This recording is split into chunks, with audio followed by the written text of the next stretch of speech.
Praise the lord. ప్రభు అయిన యేసుక్రీస్తు నామమున మీ అందరికీ శుభములు తెలియపరుస్తా ఉన్నాను. ఈ యొక్క వాగ్దానాలచే మీరు ఆదరింపబడినట్లయితే తప్పకుండా ఇతరులకు షేర్ చేయడానికి ప్రయత్నించండి. వ్యక్తులలో ఓర్పు అంటే సహనం ఉండదు. ముఖ్యంగా భార్యాభర్తల మధ్యలో ఇగోస్కి వెళ్ళి సహనము లేకోకుండా డైవర్స్కి వెళ్ళినటువంటి కుటుంబాలు ఎన్నో ఉన్నాయి. అంత మాత్రమే కాదు, కానీ ఎవరైనా ఒక మాట అంటే ఏదైనా కీడు తలపెట్టినా ప్రతి కీడు చేయడానికి చూస్తూ ఉంటారు. అవసరమైతే ప్రాణాలు కూడా తీయటానికి వెనకాడకుండా ఉంటూ ఉంటారు.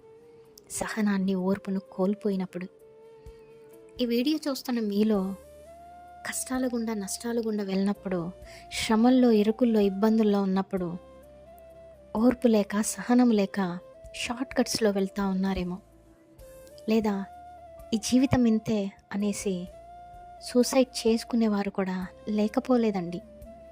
అటువంటి వారితోనే దేవుడు మాట్లాడుతూ ఉన్నారు. ఏంటి అంటే సహనము.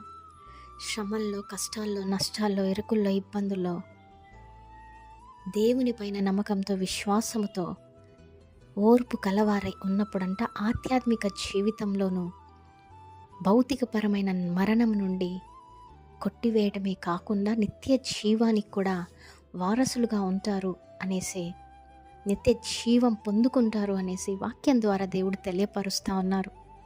నమ్మండి, విశ్వాసం ఉంచండి. ఓర్పు, సహనము మీ యొక్క పరిస్థితులను బట్టి మీకు లేకపోవచ్చు, కానీ దేవుని సహాయం అడగని తప్పకుండా శాంతి, సమాధానము, సహనము, ప్రేమను ఆయన మీకు దయచేసి తప్పకుండా భౌతికపరమైన మరణము నుండి ప్రాణమును తప్పించి ఆధ్యాత్మికంగా నిత్య జీవానికి వారసులుగా ఉండటకు సహాయం చేస్తాడు కనుక నమ్మండి, విశ్వాసం ఉంచండి. దేవుడు మీ అందరి జీవితాలలో ఈ వాగ్దానమును నెరవేర్చునుగాక. ఆమేన్. Praise the lord.